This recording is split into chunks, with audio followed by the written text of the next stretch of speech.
Welcome to the Workamper Show, a podcast devoted to helping you discover how to finance your RV travel dreams. I'm Steve Anderson, the president of Workamper News. Each one of our episodes will either introduce you to people who are already living the RV lifestyle or to opportunities to work short-term jobs. You'll also learn how to hit the road the right way and make the most of every opportunity. Now let's turn over today's show to your host, Greg Gerber. Thank you, Steve. Today's episode features an interview with a park ranger with the U.S. Army Corps of Engineers project near Coeur d'Alene, Idaho, who talks about work camping opportunities in one of the prettiest places in America. Today's episode is brought to you by Workamper News. With its diamond and platinum membership tools, Workamper News is much more than just a job listing website. When you put the tools of this professional service into action, you'll find out just how easy it can be to turn your work camping dreams into reality. The one-year memberships open the door to a one-stop shop for all things work camping. Being the original source for work camping, you'll find the largest number of job listings, be able to connect with a community of work campers, and peruse resources compiled by experts who have enjoyed the RV lifestyle for many years. If you're serious about leading a successful and enjoyable work camping lifestyle, then a diamond or platinum membership is for you. You can even get started with a free 30-day trial by visiting www.workamper.com/trial. Embark on new adventures today with the support of Workamper News behind you. Andrew Huddleston has been working with the U.S. Army Corps of Engineers since 2012 when he was still a college student. Today, he oversees the recreation opportunity at Albany Falls, Idaho. The dam the Corps built in the mid-1950s created one of the largest and deepest lakes in America. The project includes 4 campgrounds along the Pend Oreille River. They've been using paid park attendants for about 40 years, but this year they're switching to a volunteer workforce which creates opportunities for campers to spend time in the Pacific Northwest. Andrew plans to expand the volunteer opportunities in 2022, as well by utilizing them in several other recreation areas near the dam. Workampers serve as park attendants, which means they greet visitors to the park, help them check into their campsites, clean up the bathrooms, and help with clerical duties at the office. Volunteers are expected to donate 24 hours of time per couple in exchange for a full hookup RV site, very close to the Washington and Idaho border. Each person doesn't have to put in 24 hours. That's just the expectation each set of volunteers have, and they can divide that schedule however they wish to meet the commitment. The jobs start in April and continue through November, at which time the park is winterized. Volunteers also get use of a golf cart to drive around the campground to greet campers and interact with them throughout the day as they go about checking things off their to-do lists. To provide more details about the job and what you can do to apply, please welcome Andrew Huddleston, a park ranger with the U.S. Army Corps of Engineers project at Albany Falls, Idaho.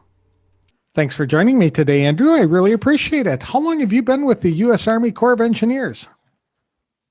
I've been with the U.S. Army Corps of Engineers since 2012. I started as an interpretive student and been working here at the Albany Falls Dam since then.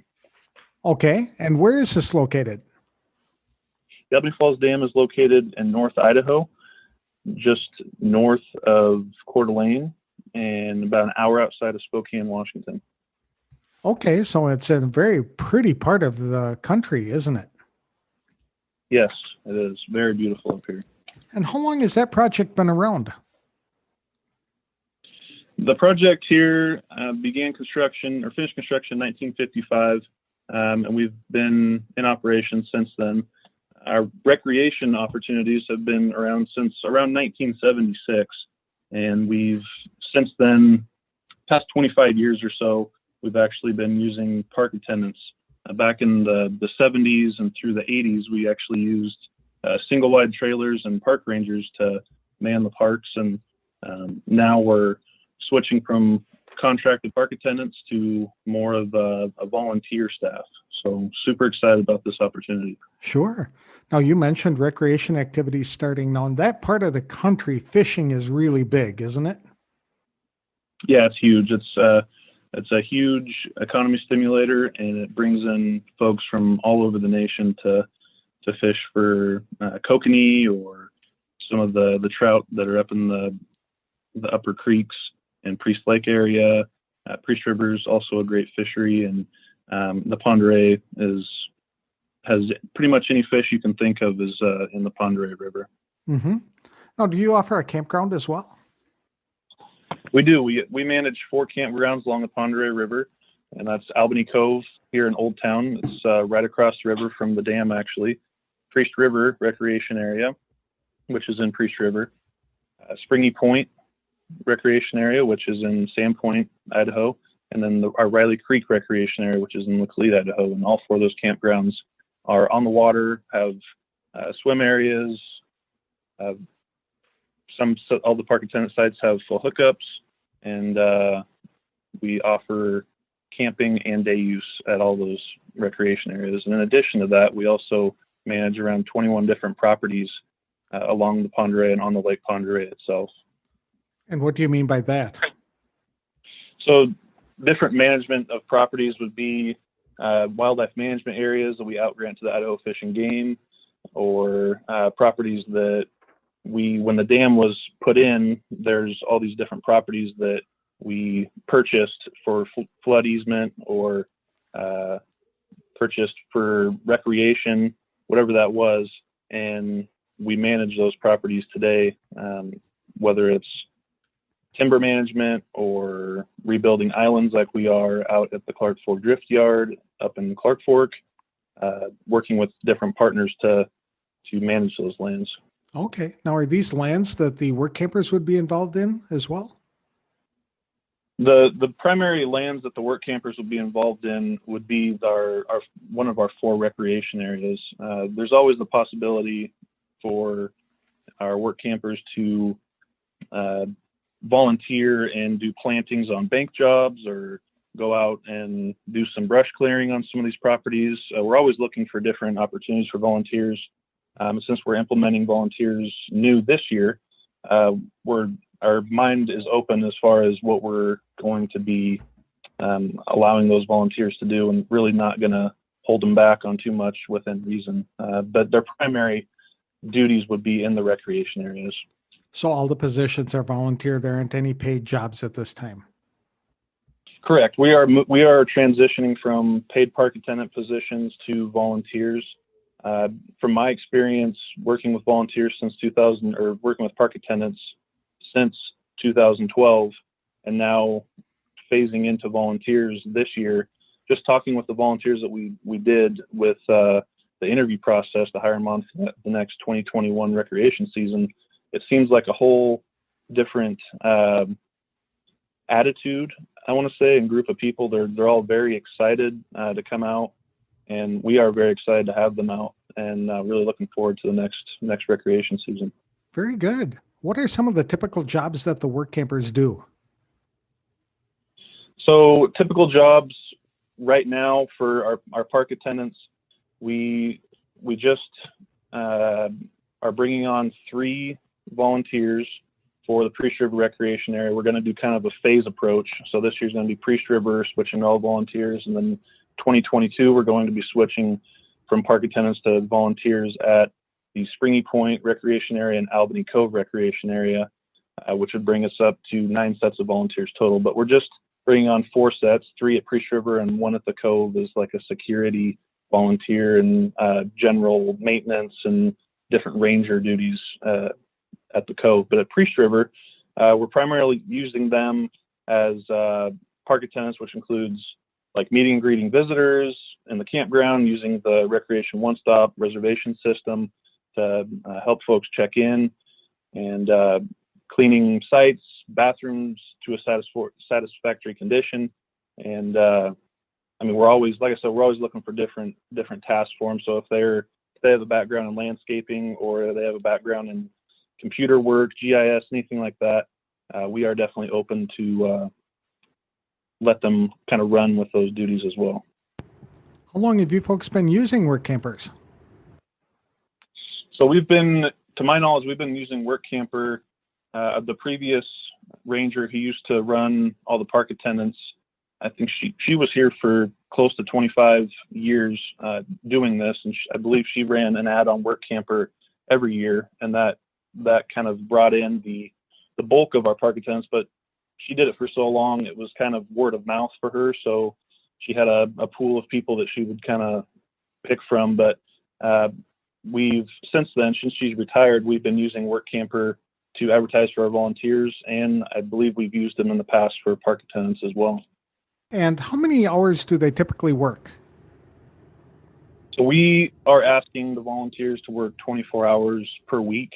At Priest River Recreation Area in 2021, we will be bringing on 3 sets of volunteers. So each set will work 24 hours and kind of stagger their schedule so that there's always a couple of volunteers on, but they're not feeling like they're overworked by any means. That's what we want to avoid. But and in return for that, they get a full hookup site, water, sewer, electric. They get a laundry service and the pipe chase. There are showers available to the camping public, but at the same time, that's we do charge for those, just 25 cents for 5 minutes. Not anything too crazy, but. Okay, and the work campers get the showers, use of the showers free? Well, they probably wouldn't need one because they have their own RV, right? You would hope they have a shower. Yeah, yeah, Okay. they probably don't even. Yeah, our park attendants in the past don't use them just because they have all the amenities in their RV itself, and we have full hookups at the site. So, Are these seasonal or year round? these are seasonal. So we'd love to have them year round, but like right now it's snowing and we have a winter advisory report until about 7 tonight. So from right around November until March, we close all the parks down and winterize them, close them down, and the park attendants go either to their winter locations or they go back home or wherever they're from. And we bring everyone back from April to October. And our season runs from mid-May to mid-September is when our parks are open. So that's we like to get them here early so that they have time to kind of settle in. We get them all their training, and then they can kind of go home whenever they feel is necessary. But the snow is just it kind of puts a damper on the whole year-round concept. Okay. And you said that they're working about 24 hours a week. And is that per volunteer? So if there's a couple, you're expecting 24 from each or 24 from each campsite? We're expecting 24 hours from each volunteer couple. So we are accepting volunteers, just singles, but we prefer couples just because the nature of the job and the work that's involved. We prefer to have 2 people doing it, but it's very doable with 1 person as well. Just a little bit extra lifting, but it is 24 hours per couple, not per individual. Yeah. Okay. And they're not working 24 hours at a time. It's not like somebody's on duty all day, every day, right? It's just basically during special hours. Yeah. Right. So it's a typical day. You're looking at waking up, opening the gate at 7, having your coffee, having your breakfast. Maybe you pop into the bathroom and check and make sure everything is good to go there. Drive through the campground. We provide a golf cart. So you drive around the campground in your golf cart, say good morning to everyone. Then you head back, tinker around, and there's this space in the day that maybe you have some downtime if you want to do some landscaping, if you want to do some mowing, or endless possibilities for what they may want to do. As long as they're clocking their hours and kind of checking the boxes on just a few number of duties that we've assigned, we're okay with them kind of just taking it easy and making sure those things get done. But ultimately, they're just enjoying their stay and enjoying interacting with the public. Okay. I know that I've talked with several other people who are managing the Army Corps of Engineers sites, and they have independent contractors come in to clean the bathrooms and clean the fire pits and things like that. Is that the same case at your project? No. So our biggest campground is Riley Creek Campground, and it is a 67 site campground. So the one that we're switching to volunteers for the 2021 recreation season is a 20-site campground, and the bathrooms, we did consider going contracting for cleaning the bathrooms, but we've decided to let the volunteers take care of that. And if there's an issue, we're right there on site to help them. We're kind of an extension of them. So if there's an issue in the park, or they need help cleaning the bathroom, or something's broken in the bathroom, our maintenance, we have a fantastic maintenance staff that will go in there and help them with that. So we're really leaning on them to kind of be the on-site manager of the park. And then we come in when there's an issue, minor or major. And they're not doing any like law enforcement kind of activities, right? They're No. not the enforcers of the rules. They're the educators. If they have a problem, they pick up the phone and call a ranger. Absolutely. Yep. Observe and report is what we stress to them, is that we don't want you putting yourself in harm's way. That's what we're here for. The ranger staff will come and take care of the any issues that come up that can't be handled with just a friendly reminder. And if we can't handle it, we have a contract with local law enforcement, and we'll bring them in as well if things get too serious. Okay, that's fair enough. So it is more of a relaxing, help everybody have a good time kind of job. Exactly. Yep. Okay, and how many work campers are you expecting to hire for 2021? So for 2021, we've actually gone through the process. We had 18 applicants, and that's 18 couples. Those applications came in, some through Workamper, some through volunteer.gov. And we actually already, I think a few weeks ago, we just hired our fourth set of volunteers. So we are completely booked and full for the summer of 2021, which was 4 sets of volunteers, 8 volunteers total. And for 2022, we are phasing 2 more campgrounds into the from paid park attendant to volunteer, and we'll be ramping up from 4 sets to 9 sets of volunteers. So depending on who comes back, we will be looking for at a minimum of 9 sets of volunteers for summer of 2022. Okay, that's great. And when will you start recruiting for those positions? We typically start looking in the winter. We found out this year the longer you wait in the winter, or maybe even into November, folks start making plans with other parks, and very understandably so. You don't want to be stuck in not making a decision and then you lose an opportunity. So we understand that. For next year, we're probably going to be looking at the October-November timeframe for advertising. And like right now, we are in the November-December Workamper news, our ads in there. So we will be looking in that October-November timeframe for receiving applications, reaching out to folks, interviewing, and making selections sometime in November or December. What's involved in your interview and hiring process? So our interview process was just developed this year. We leaned heavily on our surrounding projects in our division that have established volunteer programs to set this process up. And typically it just involves getting those applications or getting those emails from folks and reaching out to them, looking through their resumes and their applications, reaching out to the folks that we would like to see go on to the next round, and then just setting up interviews and having an informal conversation with them to see where they're at, what experiences they have. We're really looking for excited and enthusiastic volunteers. We kind of believe that if you have an excited and enthusiastic volunteer, that you can teach them pretty much anything, and they're going to run with it.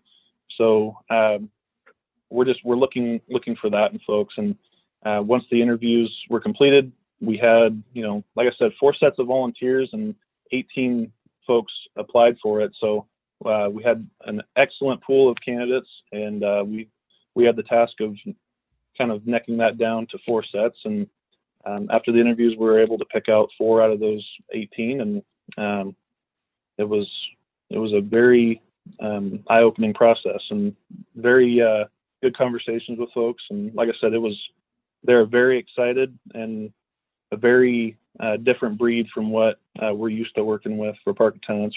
Don't get me wrong, our park attendants are excellent, and we stay in touch with a lot of them, but there just seemed like there was, with these volunteers that were applying, just this kind of spark and genuine interest in coming out and trying something different. Mm-hmm. And what traits and qualifications are you looking for in your work campers? So we're looking primarily for qualified candidates who are excited about the outdoors and camping and interacting with the public. While we would prefer experience working with the public or managing a campground or something like that, it's fine if they don't have that. Like I said, we take the approach that if they're energetic and happy and excited to get out here, then we will give them whatever. They're only limited as far as we limit them. So really not any specific skill, more just the enthusiasm. Obviously the landscaping, the park attendant experience, that all is great, and that definitely catches our eye, but we don't want to disqualify anyone because they don't have the experience. We want to give folks that experience. You're hiring the people and then training for the specific jobs, it sounds like.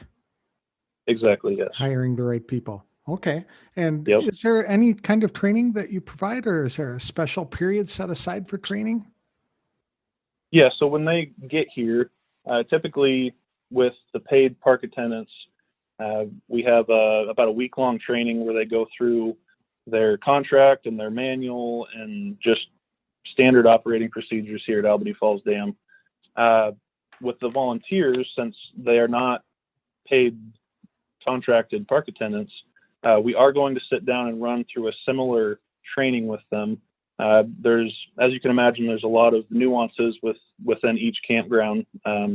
So whether or not the Site 5 at Priest River allows for a tent off next to this tree or closer to the bathroom, that's, small things like that.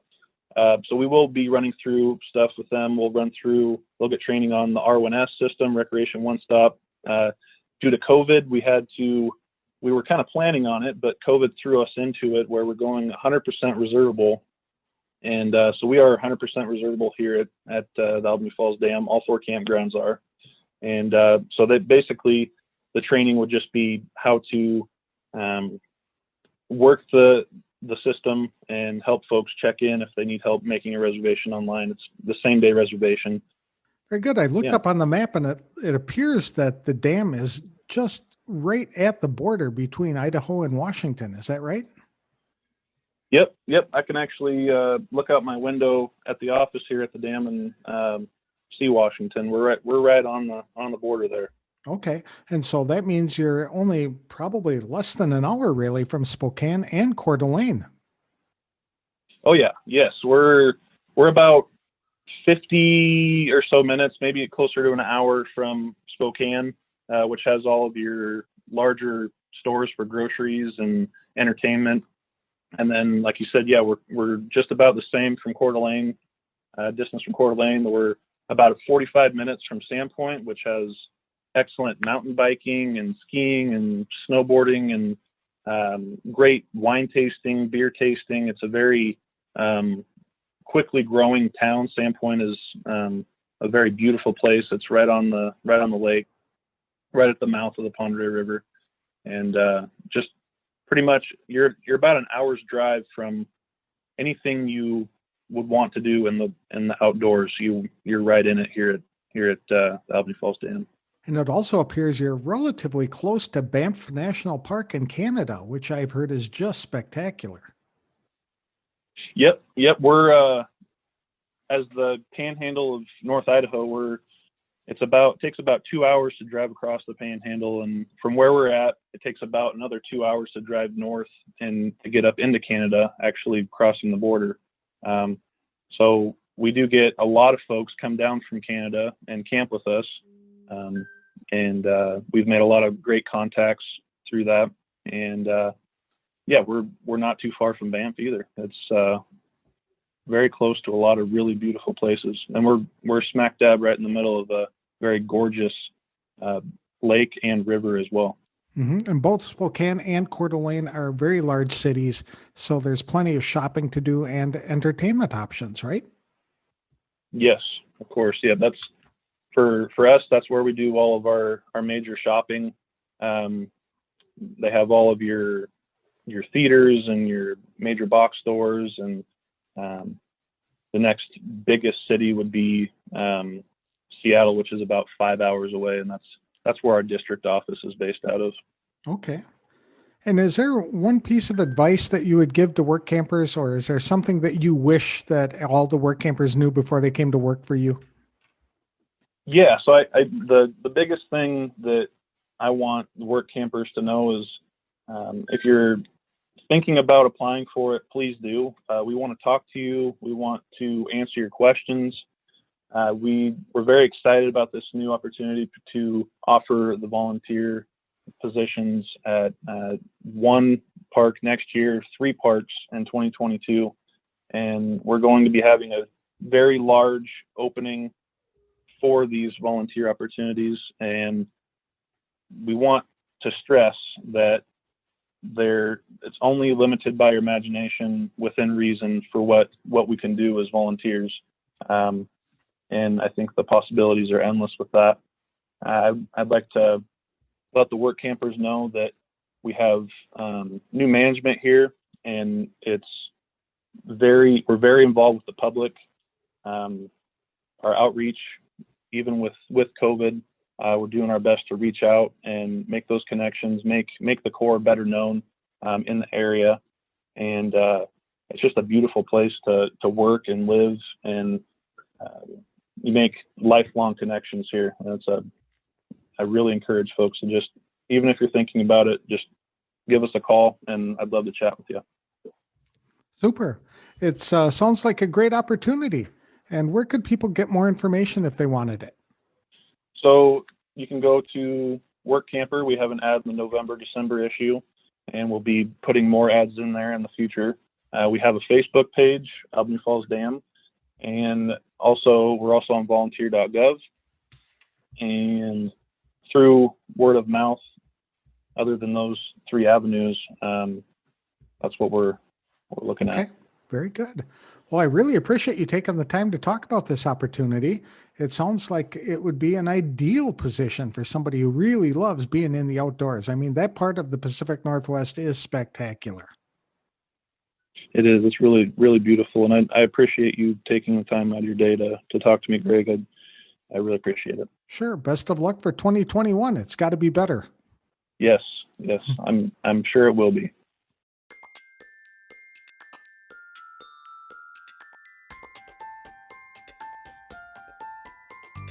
I'm glad I had the opportunity to talk to Park Ranger Andrew Huddleston with the U.S. Army Corps of Engineers project at Albany Falls, Idaho. He's in the process of shifting his workforce from paid contractors to volunteer work campers, and the first few work campers he hires will have a tremendous opportunity to help define what the job looks like and to set expectations for future work campers. It sounds like relatively easy work that won't take up a lot of time as the work campers interact with guests, check them into their sites, and do some light cleaning. Providing just 24 hours of campsite coverage during the week, spread out over a few days, will certainly give volunteers plenty of time to take advantage of the many recreation opportunities that the region offers. It's one of my favorite places to visit in America. It offers stunning natural beauty with vast, wide open spaces. If you like to hike, fish, backpack, or go boating, this would be a great job for you. Coeur d'Alene, Idaho, which is a fun small city, is about an hour away, and Spokane, Washington is about an hour away in the other direction. Canada is less than 2 hours away as well. The project has enough volunteers for the 2021 season, but Andrew is looking for volunteers in 2022, at which time he'll be transitioning 2 more campgrounds over to volunteer attendance. He estimates he'll need 9 sets of volunteers in 2022. Ideally, the volunteers will be people who are excited about camping, working outdoors, and interacting with the public. People who have had experience working at or managing a campground are preferred, but Andrew said enthusiasm for the opportunity is what will really set candidates apart. He will provide specific job training upon arrival. For more information about working at the U.S. Army Corps of Engineers project in Albany Falls, Idaho, visit www.volunteer.gov, check out the project's Facebook page, or look for ads in upcoming issues of Workamper News. Today's episode is sponsored by The Dreamer's Journey, a new online course and community produced by Workamper News. Life is way too short to keep your dreams on hold, so don't be held back by fear because you were designed for more. Get started in the RV lifestyle the right way with this comprehensive guide. For just $29.95 for 90 days of access, Dreamers have unlimited viewing of 50-plus videos to learn things like what type of RV to buy, goal setting, how to budget for the adventure, developing a positive mindset, setting up a domicile, operating a small business on the road, plus all about work camping and how to find the right job for you. Each video is 30 to 90 minutes long, giving you in-depth coverage on each topic. There's no wrong time to get started, so for more information, visit www.rvdreamersjourney.com. That's all I have for today's show. I have a bunch of interviews scheduled over the next few days, so I'm not exactly sure which one will feature next. So please join me again next week for another episode of The Workamper Show. Thanks for listening.